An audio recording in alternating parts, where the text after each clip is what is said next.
The Evil Within is a game series developed by Tango Gameworks and will probably remain the duology that it is. The development team mostly consists of a bunch of Japanese game veterans with years of Capcom or Platinum games under their belt. Founded by Shinji Mikami, one of the first game directors to attack the concept of survival horror, which barely even had a name before he and the Capcom crew made Resident Evil in 1996, defining many of its significant traits. Mikami led the helm for this new world of horror, launching at the end of 2014, and it did well financially. To this day, the title reached over 4 million copies sold, but reviews in general weren't so glowing. Some outlets were certainly kind to it, but general consensus expressed dissatisfaction with the final product, and it feels like the more time goes by, the more its reputation diminishes. I remember when it was brand new, people were complaining that it didn't feel good to play, bears dumb design choices, has unfair mechanics, it's glitchy, the story is terrible, and the game is just not fun.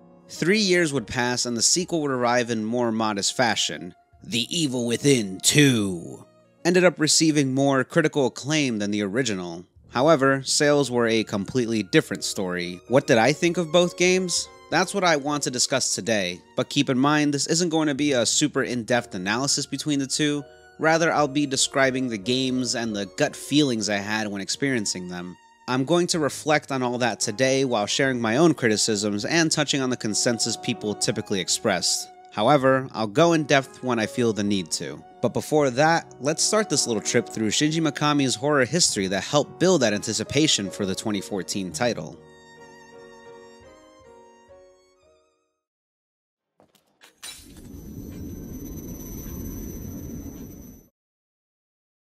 Resident Evil released in 1996 with Mikami directing this would-be franchise's debut, giving players at the time a serious challenge when up against zombies and other more threatening creatures with much less than enough ammunition to take them all down. Mikami continued supporting this series for almost 10 years, up to the fourth main entry, also as director. Today, Resident Evil 4 is still considered one of the greatest titles in video game history. About a year later, after making a great action game that sadly went by ignored, Mikami left Capcom to form Platinum Games with renowned action game developer Hideki Kamiya, whose first big role was director of Resident Evil 2. Mikami also worked on outside projects at the time, such as Shadows of the Damned with Suda51. Years passed while Platinum cranked out action titles for the 7th generation before Mikami could leave to form yet another company, Tango Gameworks. And this new team's arrival to the video game world would be his return to directing an original horror game, something he hasn't done since Resident Evil 4.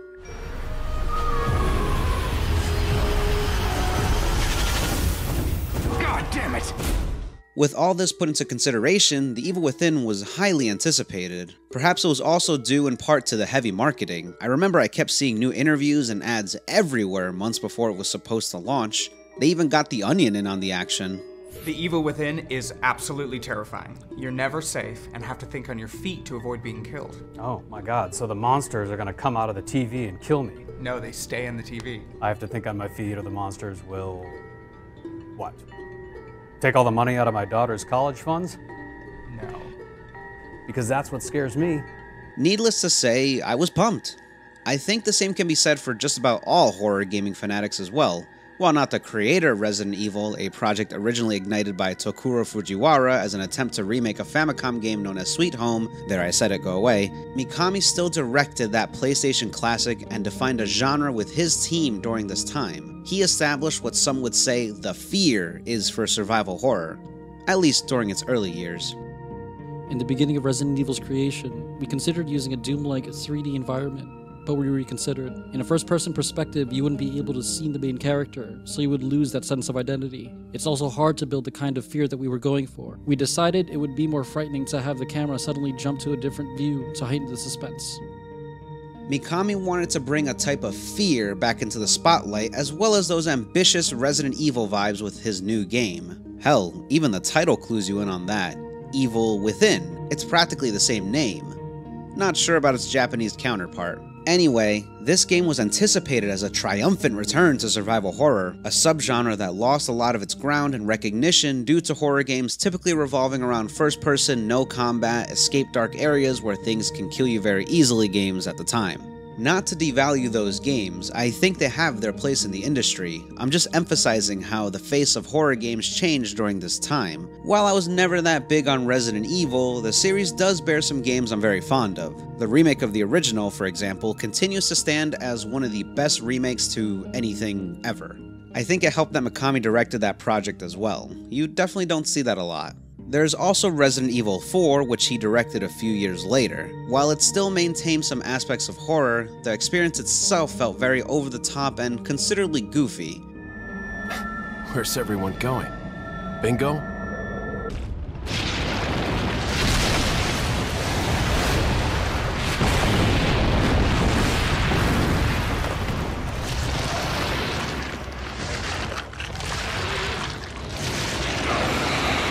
Monsters. Guess after this there'll be one less to worry about. The mechanics made the gameplay much more arcadey. It's hard to feel threatened by most of the enemies when Leon can perform the most perfect roundhouse kicks that occasionally burst fools' heads open. While the series was already getting comfortable with faster action-focused gameplay in its sequels preceding this, the third-person camera was the real paradigm shift in how the game could instill fear. Mikami has spoken in great detail on why the camera was such an imperative aspect to how a game can present its horror. The type of fear that the original 3 Resident Evil games provided just couldn't be nearly as effective if the player had no trouble looking at everything directly in front of them, and, well, the proof is in the pudding these days, but there's no real need to get into that now. Back to Resident Evil 4, that didn't stop them from creating some beautifully horrific creatures.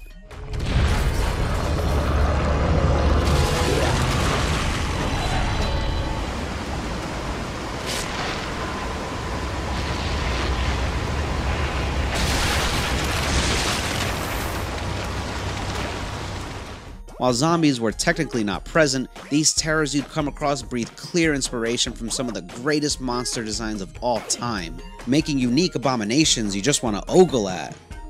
You know, if it didn't mean your immediate death. While the titles preceding it definitely contained some notable monsters that had great mutations for its time, those came about when Mikami was less in the picture. Being the first mainline title for the next generation, Resident Evil 4 got to take advantage of the GameCube's power to flesh out their enemies better than ever before. I feel like if you look at these mutated foes for long enough, you can begin deciphering just how they were able to form from a regular human body. Well, when they don't show it. Anatomy was taken into account, in a sense. This is due to the designers and artists walking a fine line between elaborate and grounded. At least more grounded than a boogeyman in S&M garb. Still, something to take into account about Resident Evil 4 is that they truly abandoned the fear and survival horror. People argue what it means to be a real survival horror game, but I like to go by what the defining title established, just so it's more objective and easier to follow. Limited options, limited inventory, puzzles that are at least slightly challenging without being bullshit, non-linearity that encourages exploration, and enemies being able to overtake you at relative ease. Whether that be due to the confined space they find you in, their ability to perform a quick kill, or the fact that all the ammo you can find throughout the entire game is not enough to take down all the enemies you'll come across. While people constantly cry about Resident Evil 5 or 6 being the series' departure from true survival horror, the fact of the matter is that Resident Evil 4 was the one that started this trend. Old heads say 2 was a departure, but that title still felt like survival horror for its non-linearity, obscure puzzles, emphasis on exploration, and abundance of weaponry being overshadowed by its bigger count of enemies. Resident Evil 4 was much more of an action game through and through, with a deeper reliance on gunplay, numerous crowd control mechanics, range of devastating weaponry, and the baby-friendly puzzles.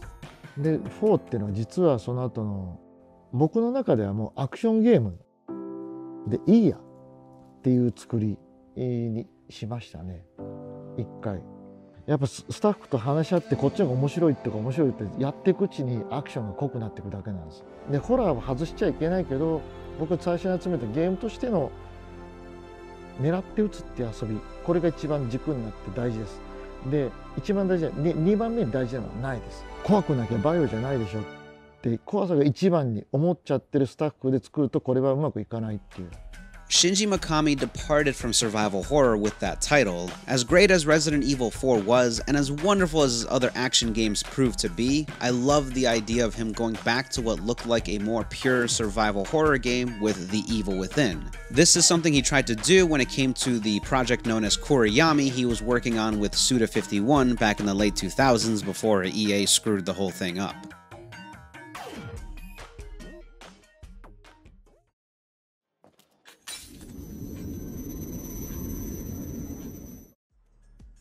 Finally getting into the topic at hand, after crazy anticipation, Shinji Mikami provides a new horror piece known as The Evil Within.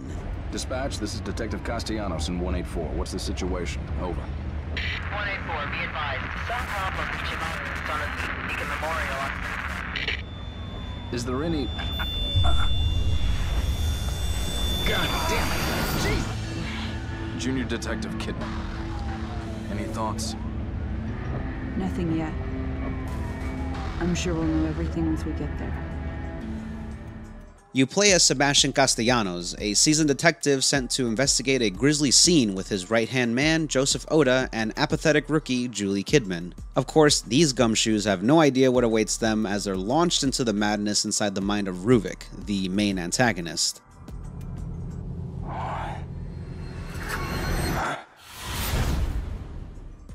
That's pretty much the premise as you travel through different points of personal history and possibly dimensions while attempting to untangle this crazy web Ruvik has spun. Take on the grotesque foes that lay before you by any means necessary, like setting them on fire, springing some traps, or the good old-fashioned method of shooting them in the goddamn face. Leave it to a Mikami game for those gratifying headbursts. Regarding gameplay, I thought it felt mostly fine. A lot of people stated poor performance and glitches across all platforms, but I beat the game without any real issue on PlayStation 4 back in the day. However, I wouldn't be surprised if the PC version was more difficult to deal with at launch. The game does feel sluggish at times, which may be less surprising learning that these Japanese devs were working with an unfamiliar Western engine. The last time this happened was with Shadows of the Damned and the Unreal Engine, which had its own number of issues, both gameplay and performance-wise. To this day, it's tough to get The Evil Within to run at a completely stable frame rate, so I imagine the launch build was much worse. Speaking of launch, a common criticism was toward their decision to leave a permanent 2.50 by 1 letterbox for the entire duration of the game. It's funny, the things you don't notice in previews until you experience the game yourself. When I was doing the dreaded slow walking scenario that plagues so many game introductions, I thought, maybe this is just for the introduction to seem more cinematic. Then I was at the stealth tutorial where I gotta avoid the large man with the chainsaw and thought, huh. Perhaps this is still considered part of the introduction? Then I was cracking headshots on these zombified dopes and realized, oh, those aren't going away, are they? It's really strange at first, and I can understand people being put off by it since they're used to games not doing that. Although players didn't seem to mind when Resident Evil 4 used the letterbox back on GameCube. Granted, it was less obscuring. Honestly, I didn't have much issue with the letterbox, even now, which is how I decided to record all of my footage for the first game. While they patched in an option on all platforms to completely remove it, I think it's important to experience the game how it was initially intended. Plus, I never felt like it obscured my line of sight or ability to play. Another Mikami title where the players didn't agree with how the camera worked? Funny that. Anyway, I don't think the letterboxing really gets in the way of the action since the entire game was designed around it. This is the guy who wanted the original Resident Evil games to have a more cinematic experience. You don't think he's going to try to take more risks with a new horror game? In my opinion, this game does a great job immersing me in that sense. While the letterboxing might help in that department, what really pulled me in was the fantastic lighting and shading effects. The Evil Within was one of the very first examples where it actually looked like a new experience for a game I actually wanted to play. Graphically speaking, at least. The game was in development for about 4 years, so I imagine it was meant for PS3 and Xbox 360 during its early stages. So, just like how Dead Rising 1 felt like a PS2 game crammed into an Xbox 360, The Evil Within feels like a past-gen game using new-gen hardware. And just to be crystal clear, that is a huge compliment towards both games. I like the mechanics when it comes to fighting enemies. It shares similarities with Resident Evil 4's combat, but removes certain elements that were too exploitable in that game. Gone are the roundhouse kicks and invincibility frames. In fact, melee attacks in general weren't too fruitful for most situations, but they can help you in a pinch. With that said, if you approach the combat as you did with Resident Evil 4, you're in for a bad time. Not all is lost though, as there's also the environment itself at your disposal. Traps that are either wire fixed or manual, flammable objects, explosive containers, and other obstacles throughout that are as much of a threat to the enemies as they are to you. Ammo tends to be scarce and you can't hold that much as it is, so it's always a good idea to make use of your surroundings. Even the corpse of an enemy you just defeated can prove to be useful for clearing the way. One thing I think they could have implemented a little better is the upgrade system. Some of the upgrades are costly and don't warrant such when the change is so minuscule. I'll take pickle juice collecting over some kind of weird money system though. The game can also be frustrating, usually during boss fights where you feel like you're up against the wall most of the time. Still, that might have been the point when it came to their encounters. Holy shit, this monster is gigantic, and I'm supposed to fight him in this confined area? He's got these huge hitbox grabs and one-hit kill moves. How on earth am I supposed to defeat this thing? Oh, like that. Our goal is to bring a bodily sensation to the player through the controllers, a nervous feeling that'll make you panic or say please somehow just die, as you do your best and try to shoot them down. I had a blast playing this game from beginning to end, warts and all. But let's get more into the presentation and story. For starters, the narrative is fairly confusing because you don't really know how it's supposed to go until much later into the game. So at first, it just feels like you're being thrown all over the place aimlessly, to the city, to the slaughterhouse, to the city again, to this insane asylum, to a village, and so on. Mikami himself states that the narrative is never really explained even by the end of the game, leaving it more on you to figure out even the gist of it. The story benefits from a second run, but the likeliness of that happening varies between players, who even enjoyed their first run to justify that. I did. Much like the original Resident Evil, this game wears its inspiration on its sleeve. Through the environment, the writing, the monster designs, you can see how things like The Evil Dead, In the Mouth of Madness, and Texas Chainsaw Massacre found their way into the essence of this game. Anyone that's familiar with my channel probably knows how much I love seeing Japanese developers work with Western inspirations. あれでしょ、普通に人を殺すんだったら、ナイフとか包丁とか、拳銃とか斧とかなのに、その全く違う用途で使われるもので人を殺すって普通じゃないじゃないですか。基本的にちょっと狂ってるっていうところがまず僕はいいのかな。これで人を殺そうって最初に思ったやつはすごいと思うんですよね。We get to see what these pieces mean to them in their lens. It's what gave us Resident Evil, Silent Hill, Contra, Deadly Premonition, No More Heroes, Dead Rising, Splatterhouse. Hell, this is what Evil Within's action reminds me of more than anything else. It's a lot like Splatterhouse. A raw, uncouth, almost unapologetic take on Western horror, all while using set pieces that feel similar to works like The Matrix or Inception. Those films weren't of the horror genre, of course, but I think that makes it even more interesting to put those ideas in a setting like this. I love the always changing environment, relentless atmosphere, brutal head-splitting action, and grotesque enemies, all expertly designed by lead concept artist Ikumi Nakamura. That's right, I liked her before she bounced around at the Bethesda conference. Let's take a look. 見てね. Thank you. Bye bye.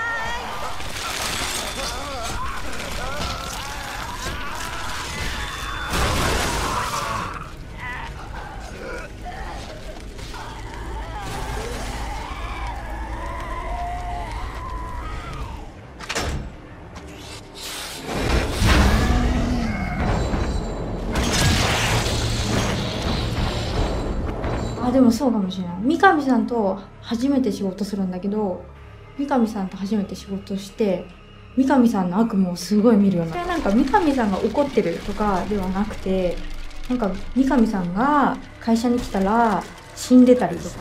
You tend to see a lot of the other enemies as existing physical objects, but this one tends to manifest itself. なるほど。私はあれに関してはすごく気に入ってません。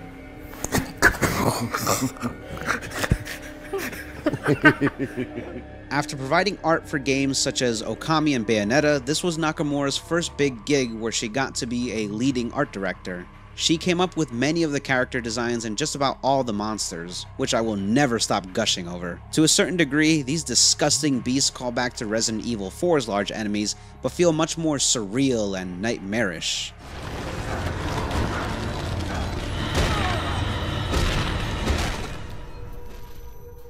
Focusing on the story, it's probably the weakest aspect since much of it isn't as interesting to decipher as, say, Silent Hill.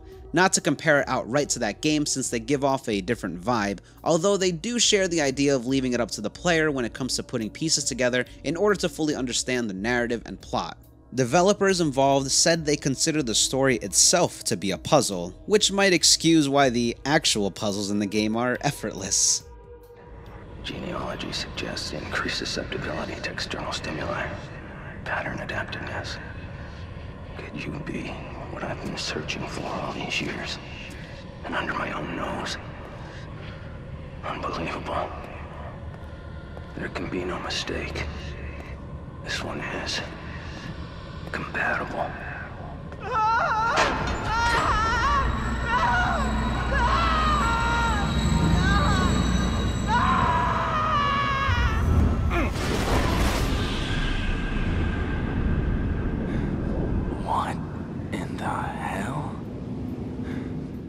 In the non-linear storytelling that's in The Evil Within, that one of the influences for that was the American filmmaker David Lynch. What in particular about that type of filmmaking, kind of helped inform the way that you played with The Evil Within? 物語だったりバックボーンがわからないこそすごく知りたいっていう気持ち、で追っかけていくんだけどまたどんどんわからない事実が積み重ねて大枠は分かってくるけど結局具体的なところっていうのがゲームをクリアしてもまだ謎として残ってるっていうのが、すごくホラー的にマッチしやすいなっていう。Maybe players would have been more motivated to figure out the story if it bore stronger characters in the cutscenes. While the casting sports some prominent actors, most of them seem to have a hard time expressing themselves. I'm glad you're both all right. It's odd, though. Why would they catch you instead of just killing you? Maybe he didn't see me as a threat. He? Doc. Doc, what the hell is going on? I can't help if you leave me in the dark, Doc. And you need me to help. You attacked me. I'm sorry, but you're tainted now. Honestly, with the B-horror feel that tends to ooze out of this game, I almost wish they took the Blue Stinger or Michigan route and make the characters absolutely ridiculous. If you're Elliot, you must be with Tim. Tim is what? Dead? I don't know. I don't know. I don't know? Is that Acer's answer? Obviously, you're going to need good help, like me. I can't let a wimp like you go alone. Whatever. But I don't really expect games to have characters like that anymore. Besides Deadly Premonition. Did you see that, Zach? Clear as a crisp spring morning. F.K. in the coffee. I knew I could count on it.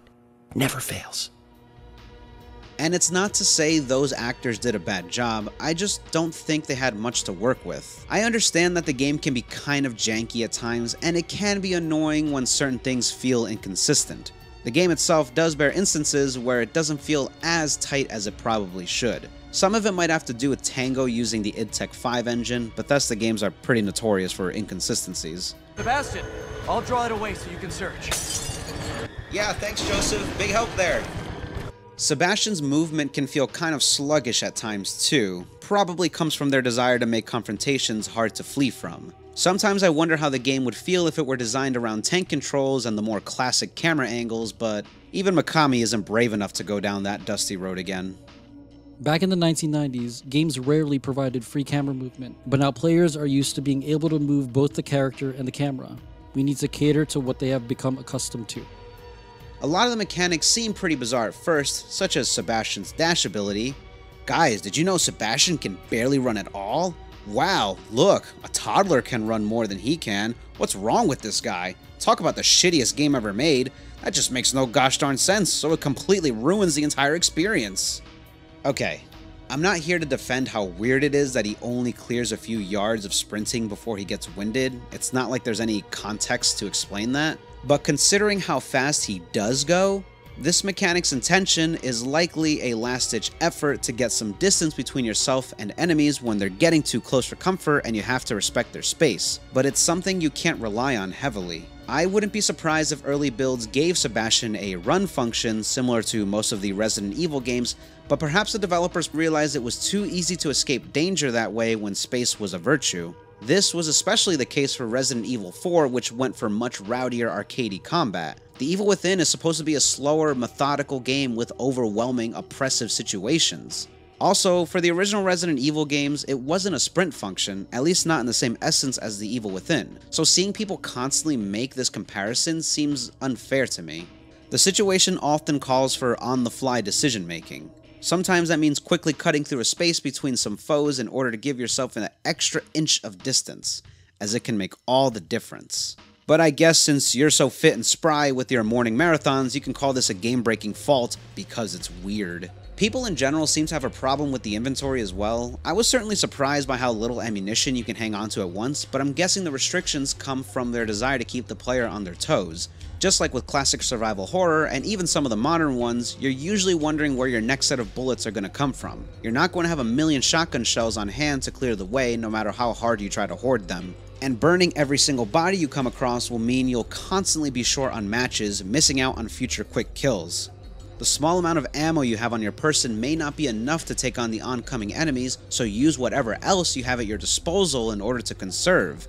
That includes wire traps and flammable objects. You can't really have an overabundance of anything, not even health ups or matches, because they don't want you to just cheese through scenarios. Most of the time. Another typical critique I see is people calling the Evil Within generic horror in regards to its atmosphere and encounters, which is odd. The works it was inspired by were pretty clear to me, the ones I've mentioned before, and it draws some inspiration from non-horror pieces, making it feel even more unique, at least in my opinion.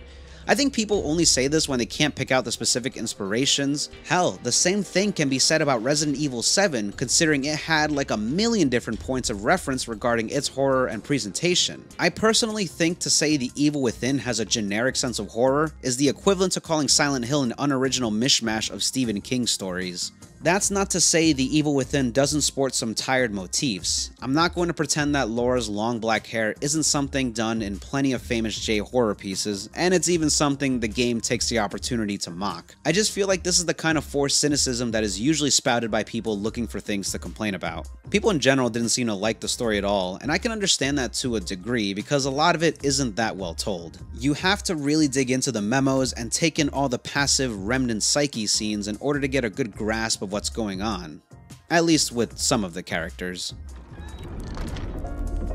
The hospital has not received the family's usual donation this year. And why would they? Has the hospital been doing anything worthy of donation? The Victoriano family has always been a generous contributor. Where are your parents? They have gone away. When do you expect them? Is there something you wish to discuss, Doctor? I came to inform you that the hospital will no longer be able to provide you with assistance. Materials. Your research will very quickly disintegrate. How dare you come into my home and threaten me? Maybe if Sebastian and his crew had a bit more personality. You don't understand. You don't know what you'll become. I do. I've seen it. You don't understand what Ruvik is after.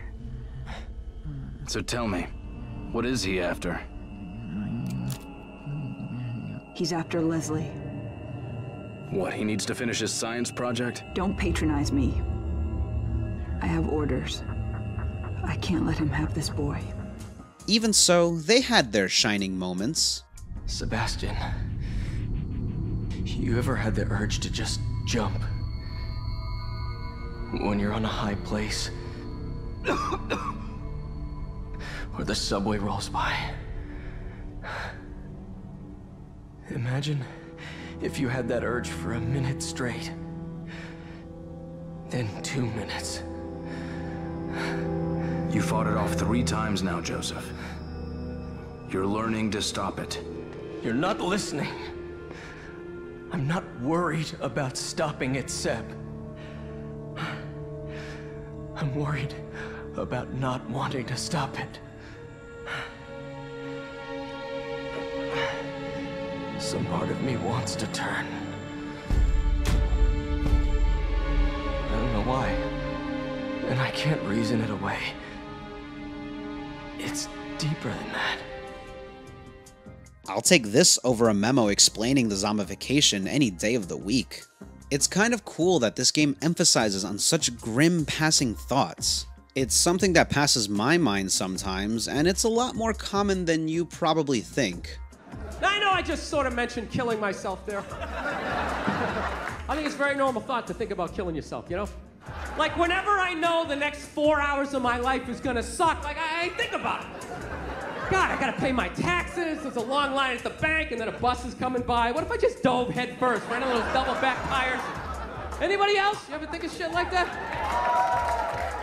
I wish the game explored the concept more, as it's never really brought up past this scene. Sebastian had a surprising lack of character in the cutscenes. All of his history and background was delegated to optional memos, which is just bizarre. You learn about the family he once had, and his current drinking problem. In a way, this helps excuse his extremely passive personality. Smells like blood. All right, stay sharp.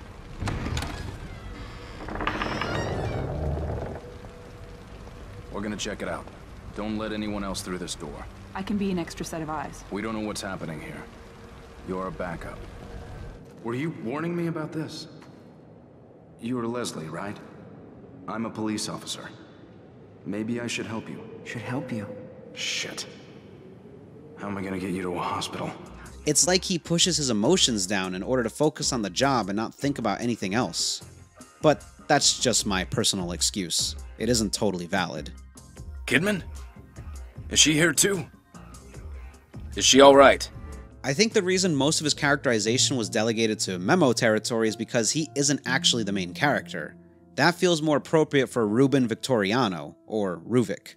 While certainly snug in the evil villain category, a lot of his background and personal history reveals that of a tragic character who had everything he loved taken away from him through a means he was unable to control. So much of the story is focused on Ruben and what he's been through. Despite being considerably disturbed at a young age, he was a prodigy in the field of psychotherapy, conducting experiments on animals. But he was most happy with his sister Laura, who loved him for who he was. Ruben didn't need to hide anything from her. However, his life started falling apart when he and Laura were victims to an act of arson committed by villagers rebelling against his privileged family. Rich bastards. Think they can buy up all our land. They need to be shown who really owns these parts. Hey, I think there's kids in there. I didn't hear anything. Somebody, open the door! Ruben! Ruben, you have to climb!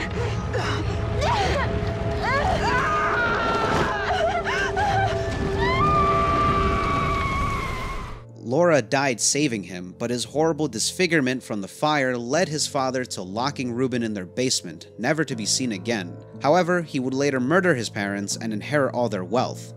Did you actually think if you locked me away, I would just cease to exist? Out of sight, out of mind. You did. You did. Didn't you? Oh, you were never out of my mind. I hope you're proud of yourselves.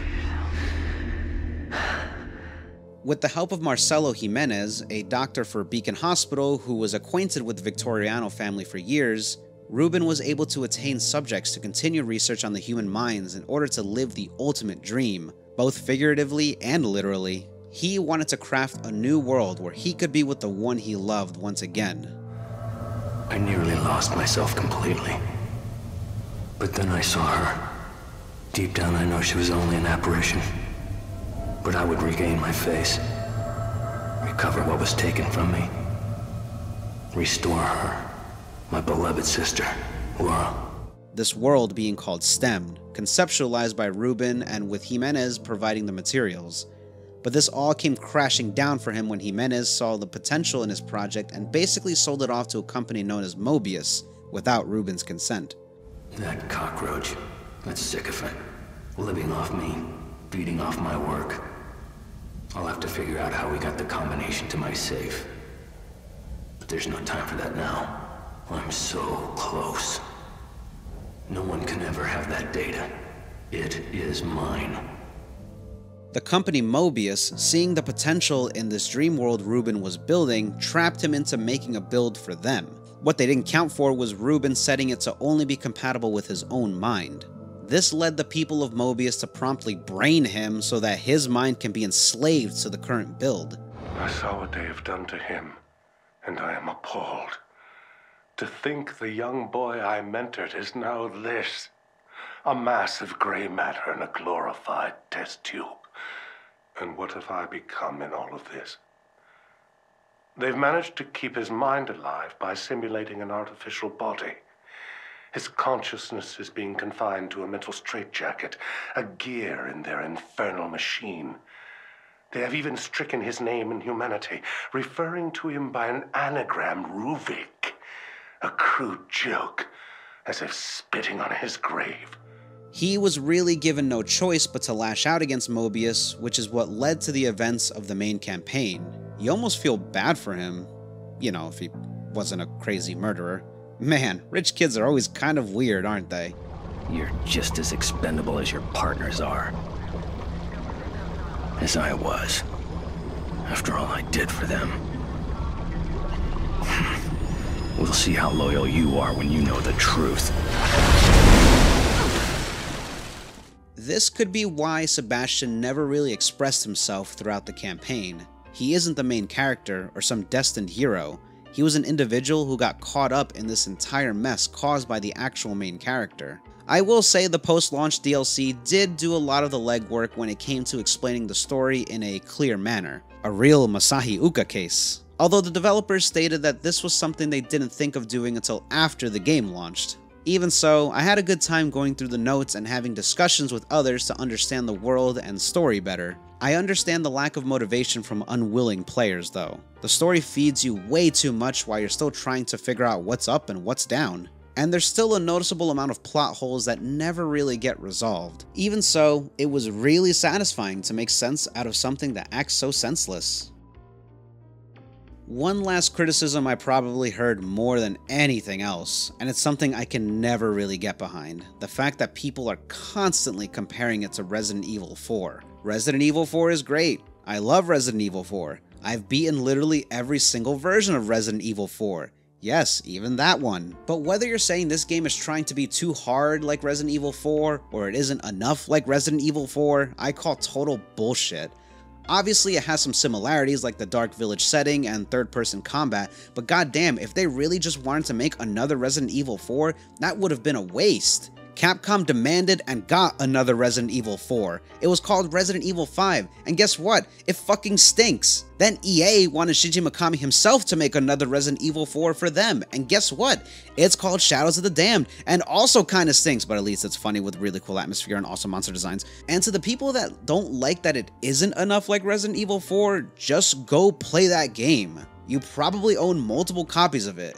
This isn't that game. It's not supposed to feel like that game, and it isn't trying to ape that game. Anyway, enough of that. There's another big question. Is the game scary?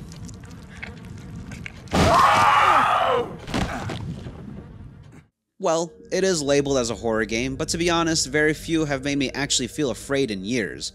I can't say The Evil Within really got to me. A lot of the scares felt status quo, but there were points where I felt intimidated by the threats ahead and got really tensed up. And there were some scenarios that got me shook.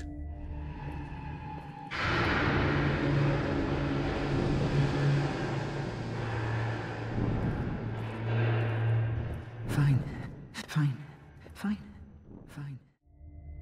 I think a lot of it depends on how much you let yourself get immersed into this world. Of course, what scares an individual is entirely subjective. But you know what's entirely objective is how rad these new stickers are from Sukaban NYC. They got a bunch of dope pieces by renowned artists, like these. They stick so well, it's scary. Look! And they have a supernatural durability that'll outlive us all. Get these not so spooky stickums through the link below.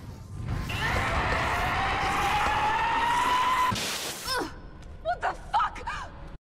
Speaking more on horror, I'm not sure I would even call this a survival horror game, despite Mikami's insistence. It definitely has some of the elements of survival horror that I identify, both in regards to game design and limited options in combat. Hell, I would say it has more in common with survival horror than Resident Evil 4 did. But regardless, The Evil Within feels better described as action horror, especially since it plays like a linear third-person shooter, not the search action survival horror a la classic Resident Evil. It's also undeniable that the effortless puzzles and abundance of checkpoints remove the survival horror essence more so, at least for me. In relation to survival horror, which people associate me with the most, and The Evil Within, I've taken it back to its roots. So what does that mean? It means not only is the game scary, but also fun to play. It's about destroying or overcoming the fear that lies ahead of you. What I set out to do at the beginning of the project was to make a survival horror game that is true to my own definition. I think I've been able to achieve that with The Evil Within. Fair enough. I feel like survival horror might mean something different to him, considering he's been working on games since the genre's early days. I didn't dive into survival horror until much later in my life. Besides the main campaign, Tango also provided 3 separate DLC chapters that were released sometime after the title's launch. 2 of them being a short story focusing on what Kidman was doing throughout the ordeal. Her campaign had a heavier emphasis on stealth rather than combat. There was also a separate piece that felt more extra, in which you played as the Keeper, or Executioner, whatever, Boxhead. This was so focused on in-your-face combat that it's even in first person. I don't have a lot to say about the Kidman chapters, as they were particularly short, and besides a couple of the creature designs exclusive to it, I didn't find it all that engaging. Granted, they do provide more lore to help folks reach a better understanding of what was going on in the main story, but it also laid some ground for a sequel I didn't even consider. More on that later.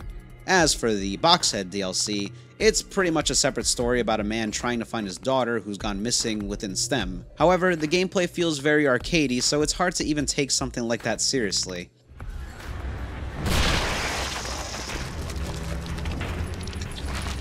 I do like that it basically turns the tables, where you still encounter the same enemies in a similar manner to the main campaign, but now you're a beefy beast with huge bludgeoning weapons. Also, the bonus Sebastian scenario is pretty wild. They turn the tables on you, where you're the boss character seeking to kill the protagonist, who's as nimble as a human player and way stronger.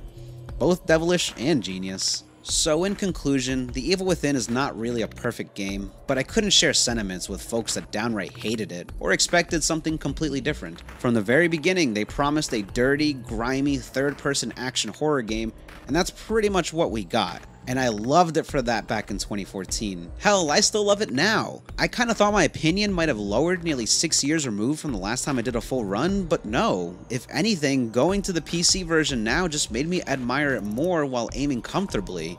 There are faults I can't deny, as I've described before, but it's the experience itself that kept me coming back. The relentless atmosphere, brutal while beautiful environment, amazing lighting and shading effects, grotesque enemy designs, satisfying combat, and some decent storytelling. Still, it felt like the prosperity for this game was ambiguous. Sure, it sold well, but the review sphere wasn't too kind to it. It wouldn't be until 2017 that a sequel was officially announced out of nowhere. I was so excited to see more of this raw, visceral goodness.